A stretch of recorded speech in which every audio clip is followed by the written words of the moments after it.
Container सह विपुल परिमाण रे गंजेई जबत। दुई गिरफ।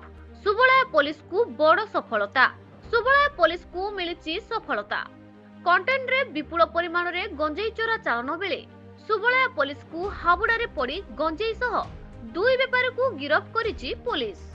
सूचना अनुसार कोनोसी सूत्ररु कंटेनर रे गंजेई चोरा चालन हेउथुबा खबर पाई सुबनपुर आरक्षी अधीक्षक नारायण नायक सुबलाया पुलिस को निर्देश देथिले। सुबलाया थाना अधिकारी सुशांत प्रधान को नेतृत्व रे एक टीम पिछा करी दूरदूरा नर्सरी निकट रे NL 01N 6914 नंबर रो विशिष्ट एक कंटेनर को अटकाई तनखी थिले। एथिरु व्यापक परिमाण रे गंजेई थिबा देखिबाकू पाइबारु एहाकू जबत करथिले।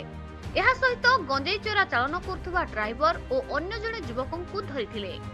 एने सुबलाया थाना रे केस नंबर 1426 रे एक मामला रुजु होईछि।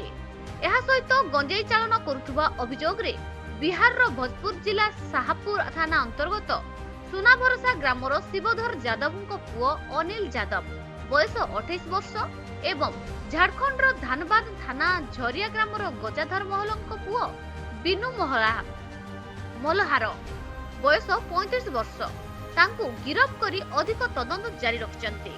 मजिस्ट्रेट अतिरिक्त जिलापाल अजित मिर्धा उपस्थिति रे अतिरिक्त आरक्षी अधिकारी के हरिहर प्रसाद, उपखंडीय पुलिस अधिकारी हेमंत राव, थाना अधिकारी सुशांत प्रधान प्रमुख गंजेई को जबत करी ओजन करा जायथिला। प्राय 5 क्विंटाल 93 किग्रा गंजेई जबत होइथिबा बेले 607 पैकेट गंजेई थिबा पुलिस सूचना दैछि। गिरफ उभय को सोमवार दिन कोर्ट चालान करा बोली पुलिस सूचना दैछि। सुबनपुर टुनामुखी रिपोर्ट न्यूज ओडिशा टीवी।